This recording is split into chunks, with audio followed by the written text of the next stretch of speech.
Tuhan berfirman kepada Musa, "Inilah yang harus menjadi hukum tentang orang yang sakit kusta pada hari pentahirannya. Ia harus dibawa kepada imam, dan imam harus pergi keluar perkemahan. Kalau menurut pemeriksaan imam, penyakit kusta itu telah sembuh daripadanya, maka imam harus memerintahkan supaya bagi orang yang akan ditahirkan itu diambil 2 ekor burung yang hidup dan yang tidak haram, juga kayu aras, kain kirmiji, dan hisop. Imam harus memerintahkan supaya burung yang seekor disembelih di atas belanga tanah berisi air mengalir. Tetapi burung yang masih hidup haruslah diambilnya bersama-sama dengan kayu aras, kain kirmizi, dan hisop.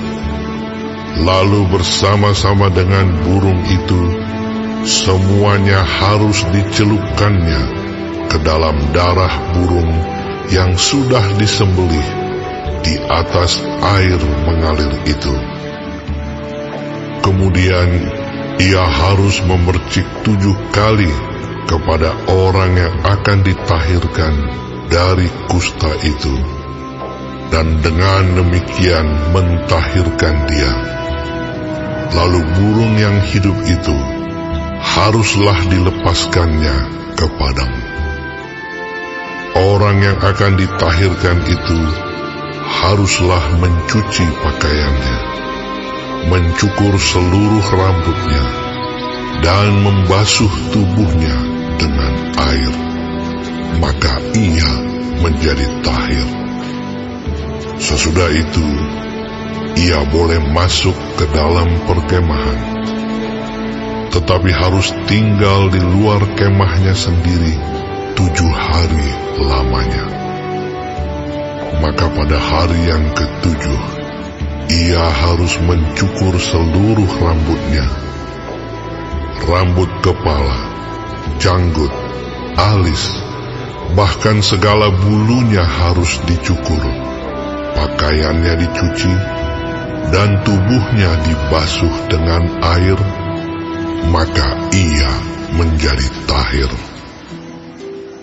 Pada hari yang ke-8, ia harus mengambil 2 ekor domba jantan yang tidak bercela, dan 1 ekor domba betina berumur 1 tahun yang tidak bercela, dan 3/10 eva tepung yang terbaik diolah dengan minyak sebagai korban sajian, serta 1 log minyak. Imam yang melakukan pentahiran itu harus menempatkan orang yang akan ditahirkan bersama-sama dengan persembahannya di hadapan Tuhan di depan pintu kemah pertemuan. Dan ia harus mengambil domba jantan yang 1 ekor dan mempersembahkannya sebagai tebusan salah bersama-sama dengan minyak yang 1 log itu. Dan ia harus mempersembahkannya sebagai persembahan unjukan di hadapan Tuhan.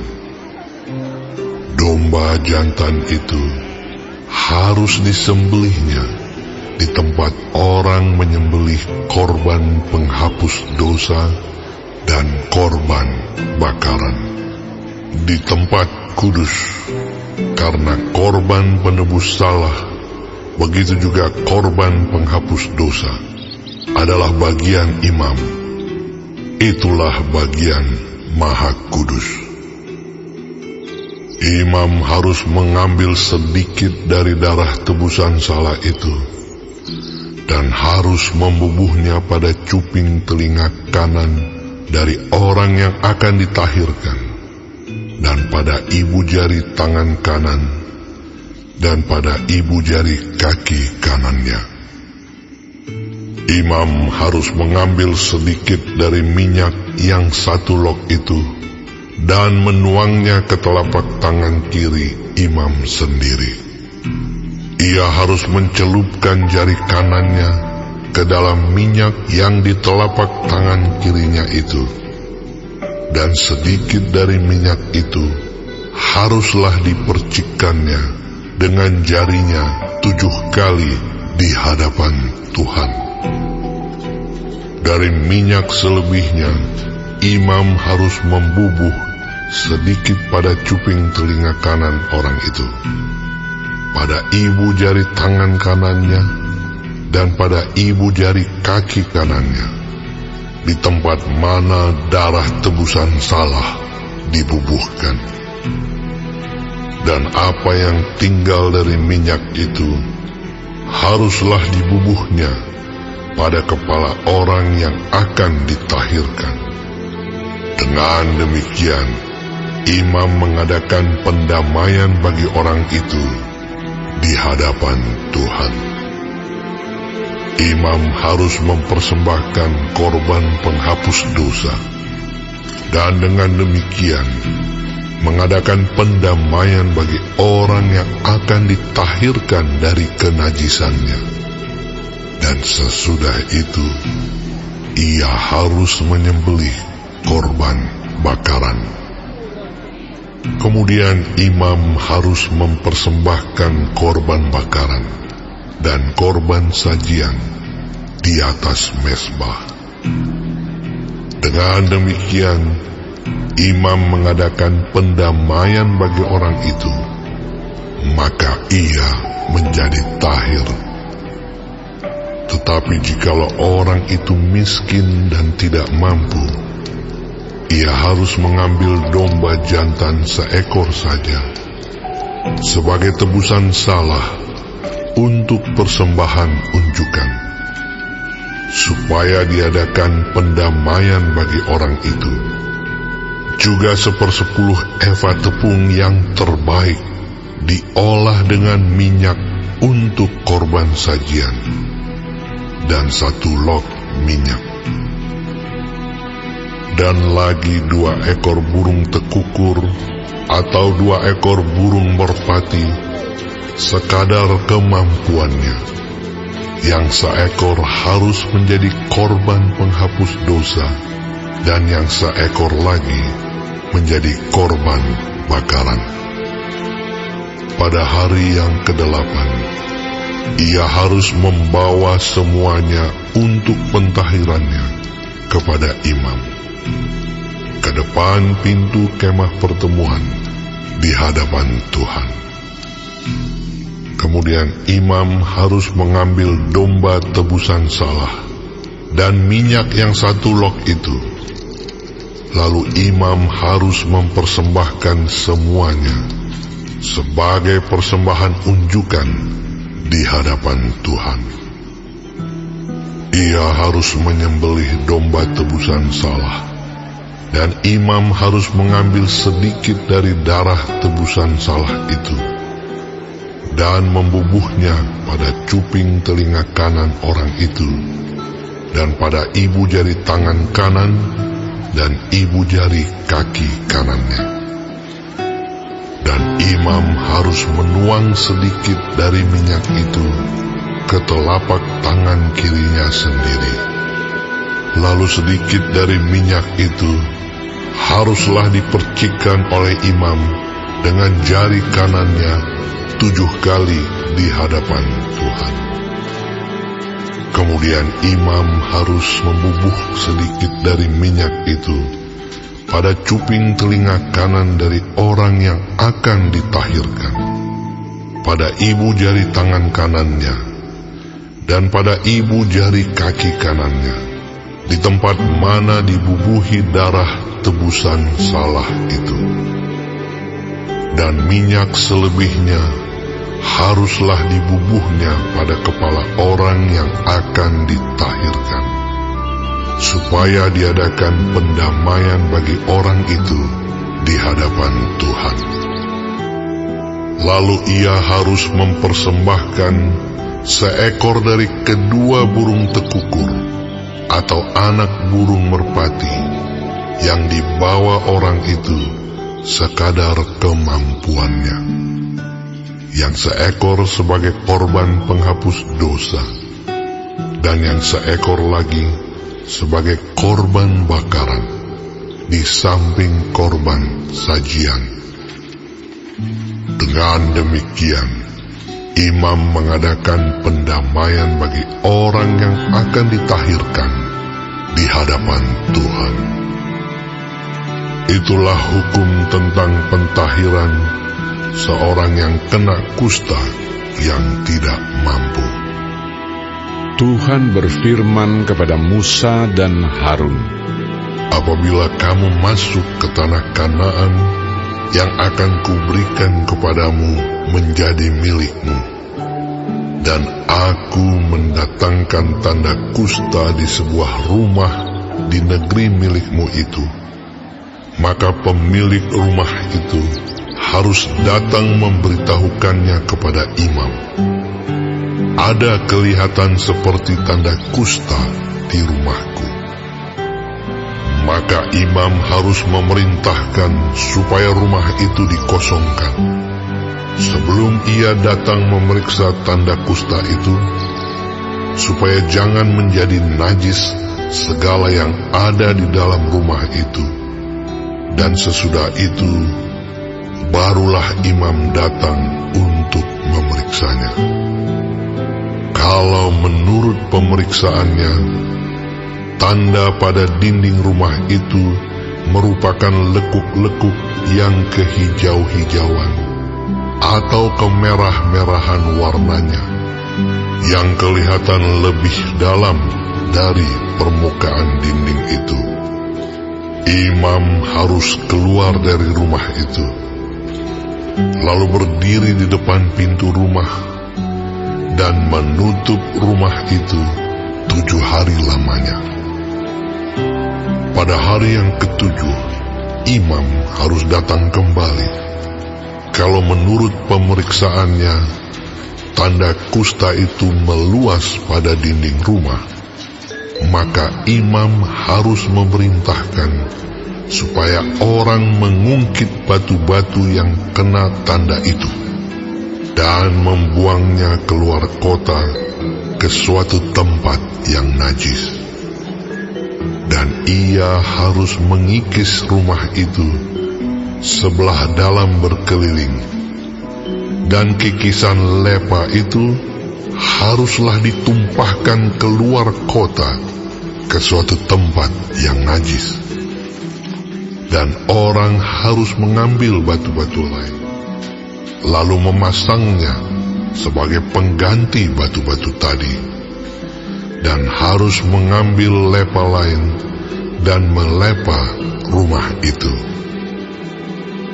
Tetapi jikalau tanda itu timbul lagi di dalam rumah itu, sesudah batu-batunya diungkit dan sesudah rumah itu dikikis, bahkan sesudah dilepa lagi, dan kalau imam datang dan menurut pemeriksaannya tanda itu meluas di dalam rumah, maka kusta ganaslah yang di dalam rumah itu, dan rumah itu najis. Rumah itu haruslah dirombak, yakni batunya, kayunya, dan segala lepa rumah itu, lalu dibawa semuanya keluar kota ke suatu tempat yang najis. Dan orang yang masuk ke dalam rumah itu selama rumah itu ditutup menjadi najis sampai matahari terbenam. Dan orang yang tidur di dalam rumah itu haruslah mencuci pakaiannya. Demikian juga orang yang makan di dalam rumah itu haruslah mencuci pakaiannya. Tetapi jikalau imam datang dan menurut pemeriksaannya tanda itu tidak meluas di dalam rumah itu sesudah dilepa, maka imam harus menyatakan rumah itu tahir, karena tanda itu telah hilang. Kemudian, untuk menyucikan rumah itu, haruslah ia mengambil 2 ekor burung, kayu aras, kain kirmizi, dan hisop. Burung yang seekor haruslah disembelihnya di atas belanga tanah berisi air mengalir. Lalu ia harus mengambil kayu aras dan hisop, kain kirmizi, dan burung yang masih hidup itu, dan mencelupkan semuanya ke dalam darah burung yang sudah disembelih dan ke dalam air mengalir itu. Kemudian ia harus memercik kepada rumah itu 7 kali. Dengan demikian, ia harus menyucikan rumah itu dengan darah burung, air mengalir, burung yang hidup, kayu aras, hisop, dan kain kirmizi. Dan burung yang hidup itu harus dilepaskannya keluar kota ke padang. Dengan demikian, ia mengadakan pendamaian bagi rumah itu, maka rumah itu menjadi tahir. Itulah hukum tentang setiap penyakit kusta, kudis kepala, tentang kusta pada pakaian dan rumah, tentang bengkak, bintil-bintil, dan panau, untuk memberi petunjuk dalam hal najis atau dalam hal tahir. Itulah hukum tentang kusta.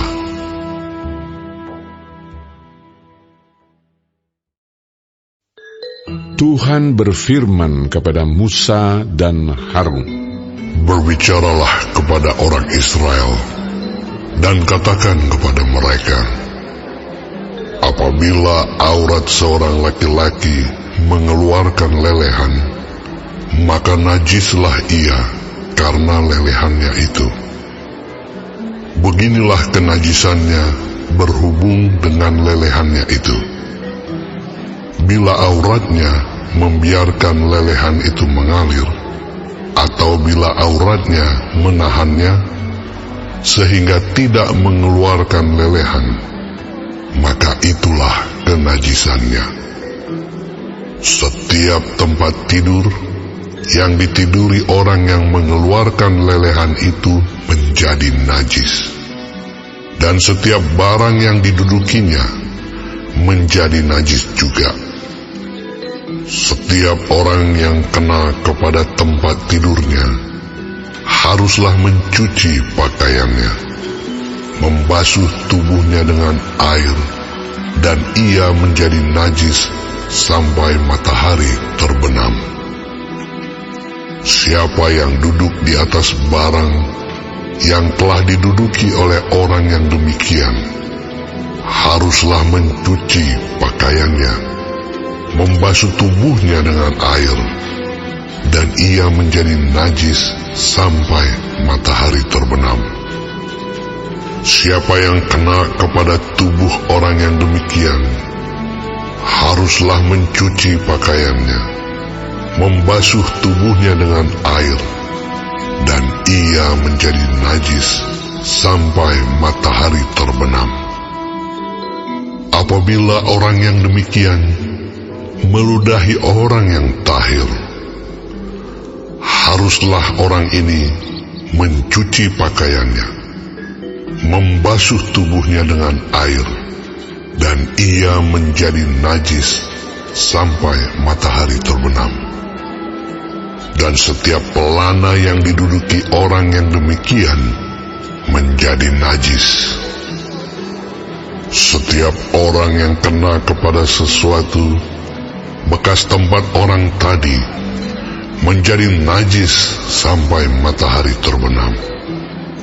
Siapa yang mengangkatnya haruslah mencuci pakaiannya, membasuh tubuhnya dengan air, dan ia menjadi najis sampai matahari terbenam.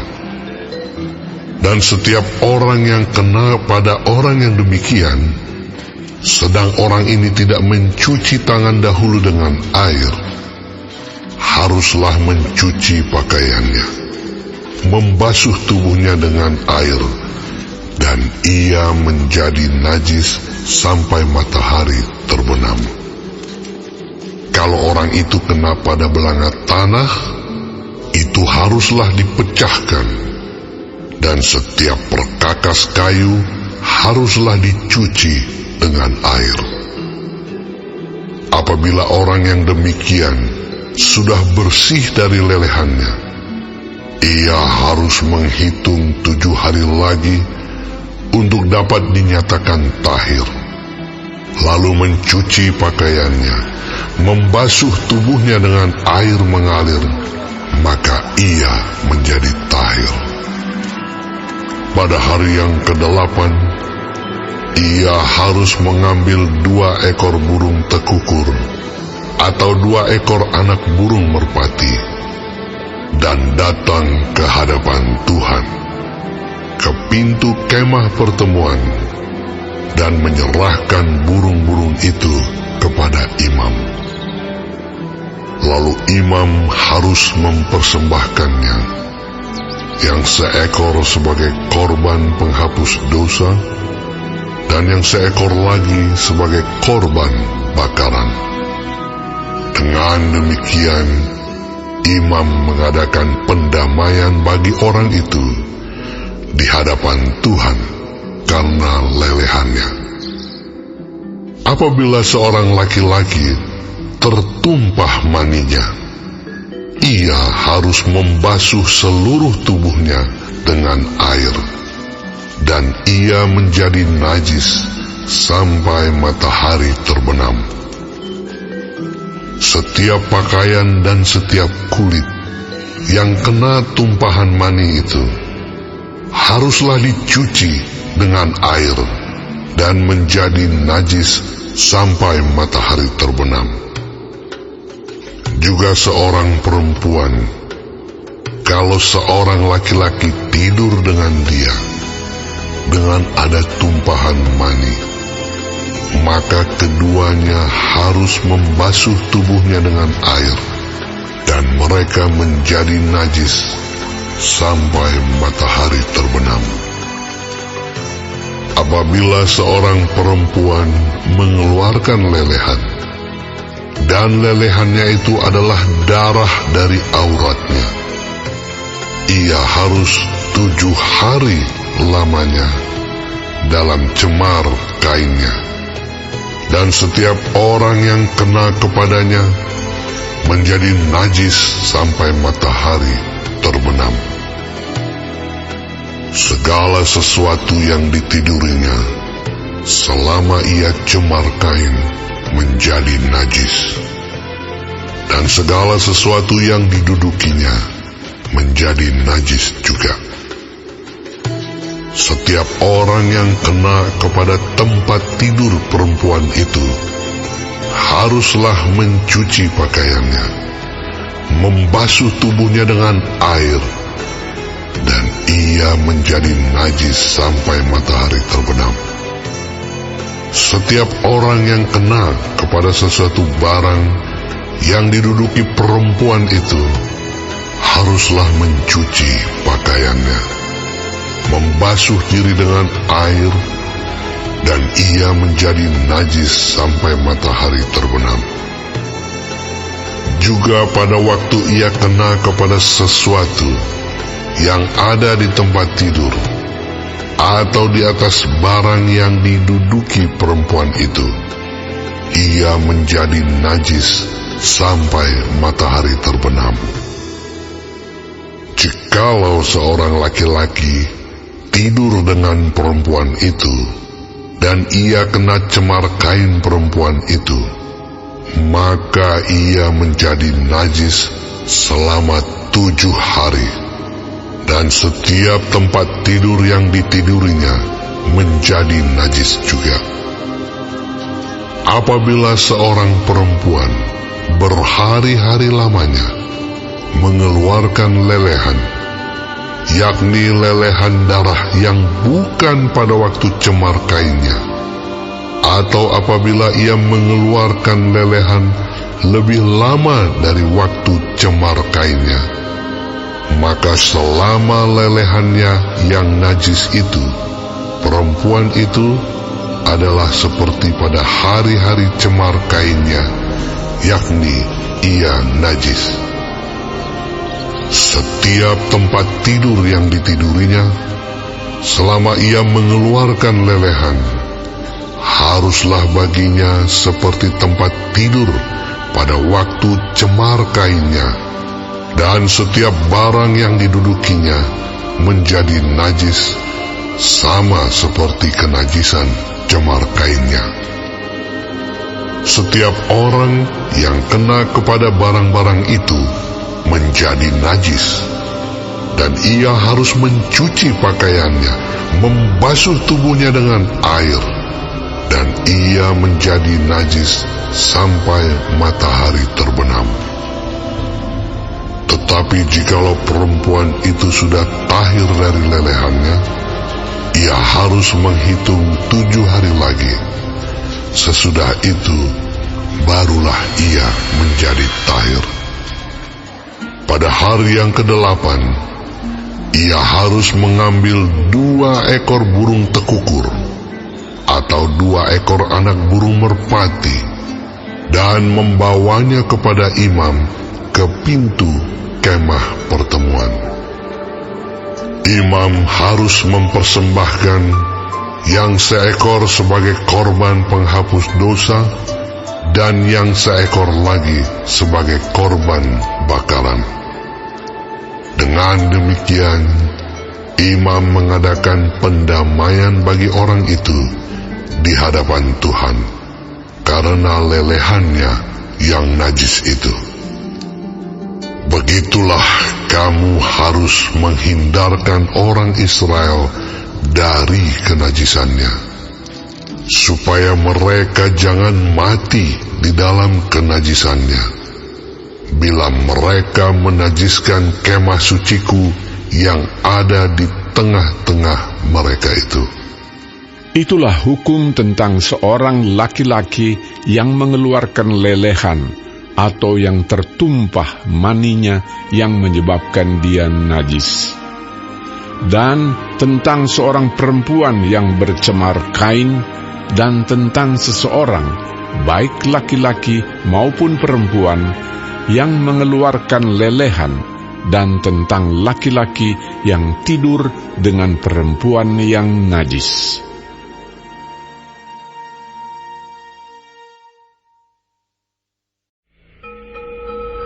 Sesudah kedua anak Harun mati, yang terjadi pada waktu mereka mendekat ke hadapan Tuhan, berfirmanlah Tuhan kepada Musa. Firman Tuhan kepadanya, Katakanlah kepada Harun, kakakmu, supaya ia jangan sembarang waktu masuk ke dalam tempat kudus di belakang tabir, ke depan tutup pendamaian yang di atas tabut, supaya jangan ia mati. Karena aku menampakkan diri dalam awan di atas tutup pendamaian. Beginilah caranya Harun masuk ke dalam tempat kudus itu, yakni dengan membawa seekor lembu jantan muda untuk korban penghapus dosa, dan seekor domba jantan untuk korban bakaran. Ia harus mengenakan kemeja lenan yang kudus, dan ia harus menutupi auratnya dengan celana lenan, dan ia harus memakai ikat pinggang lenan dan berlilitkan serban lenan.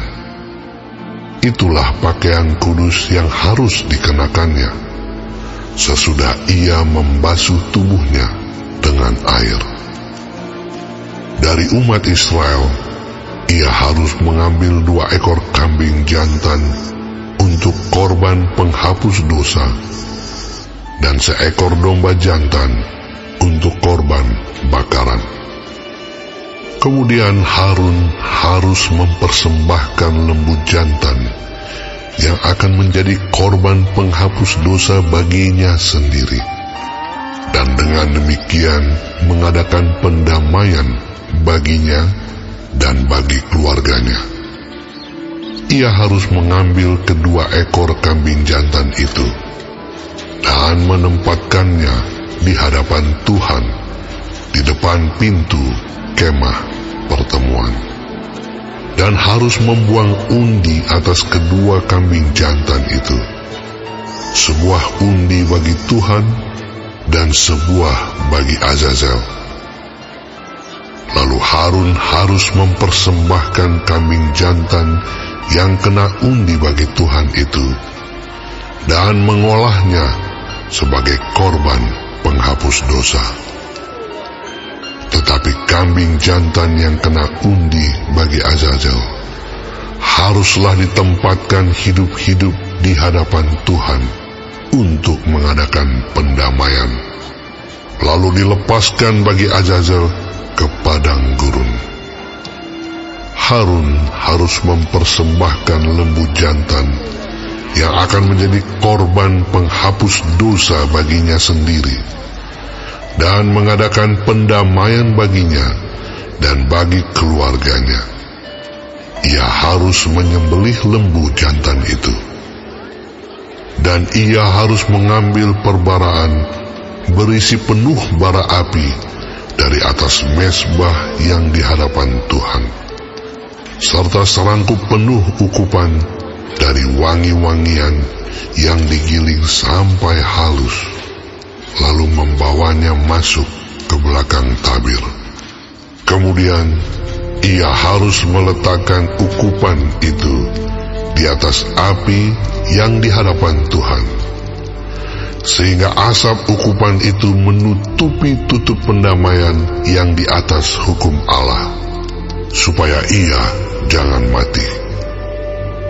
Lalu ia harus mengambil sedikit dari darah lembu jantan itu dan memercikkannya dengan jarinya ke atas tutup pendamaian di bagian muka, dan ke depan tutup pendamaian itu ia harus memercikkan sedikit dari darah itu dengan jarinya 7 kali.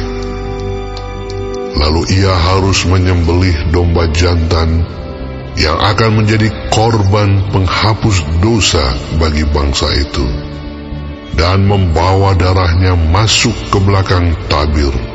Kemudian haruslah diperbuatnya dengan darah itu seperti yang diperbuatnya dengan darah lembu jantan, yakni ia harus memercikkannya ke atas tutup pendamaian dan ke depan tutup pendamaian itu. Dengan demikian, ia mengadakan pendamaian bagi tempat kudus itu karena segala kenajisan orang Israel dan karena segala pelanggaran mereka, apapun juga dosa mereka. Demikianlah harus diperbuatnya dengan kemah pertemuan yang tetap diam di antara mereka di tengah-tengah segala kenajisan mereka. Seorang pun tidak boleh hadir di dalam kemah pertemuan bila Harun masuk untuk mengadakan pendamaian di tempat kudus, sampai ia keluar setelah mengadakan pendamaian baginya sendiri, bagi keluarganya, dan bagi seluruh jemaah orang Israel. Kemudian haruslah ia pergi keluar ke mezbah yang ada di hadapan Tuhan dan mengadakan pendamaian bagi mezbah itu. Ia harus mengambil sedikit dari darah lembu jantan dan dari darah domba jantan itu dan membubuhnya pada tanduk-tanduk mezbah sekelilingnya. Kemudian ia harus memercikkan sedikit dari darah itu ke mezbah itu dengan jarinya 7 kali dan mentahirkan serta menguduskannya dari segala kenajisan orang Israel. Setelah selesai mengadakan pendamaian bagi tempat kudus dan kemah pertemuan serta mezbah. Ia harus mempersembahkan kambing jantan yang masih hidup itu. Dan Harun harus meletakkan kedua tangannya ke atas kepala kambing jantan yang hidup itu, dan mengakui di atas kepala kambing itu segala kesalahan orang Israel dan segala pelanggaran mereka, apapun juga dosa mereka.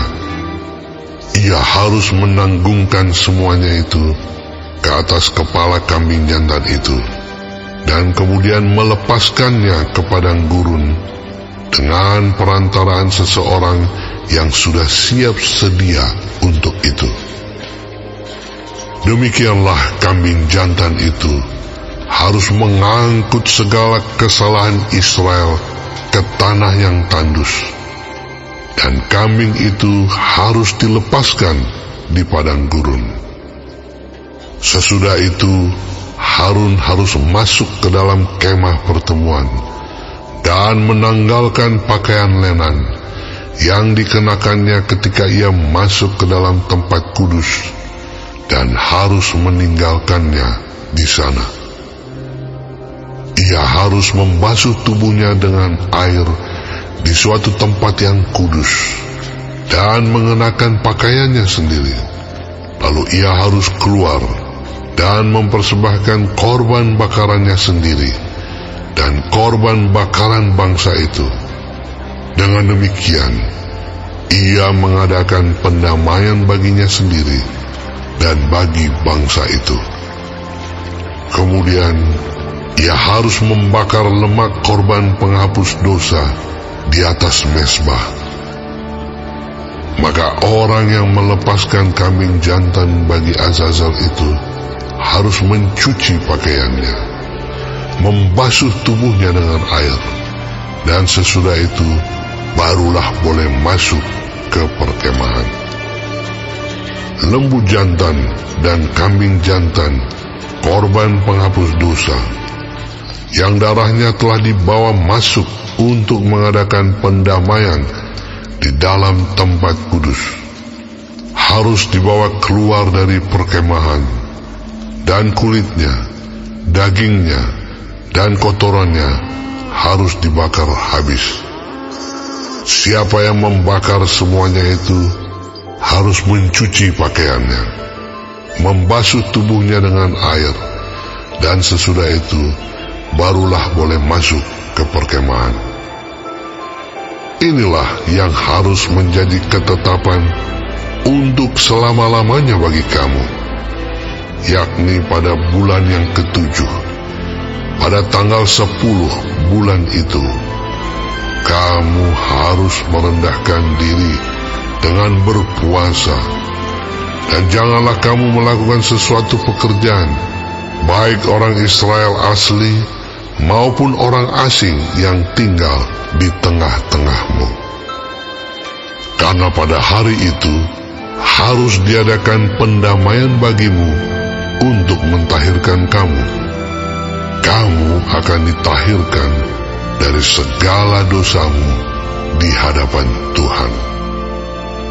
Hari itu harus menjadi Sabat, hari perhentian penuh bagimu, dan kamu harus merendahkan diri dengan berpuasa. Itulah suatu ketetapan untuk selama-lamanya. Dan pendamaian harus diadakan oleh imam yang telah diurapi dan telah ditabiskan untuk memegang jabatan imam menggantikan ayahnya. Ia harus mengenakan pakaian lenan, yakni pakaian kudus.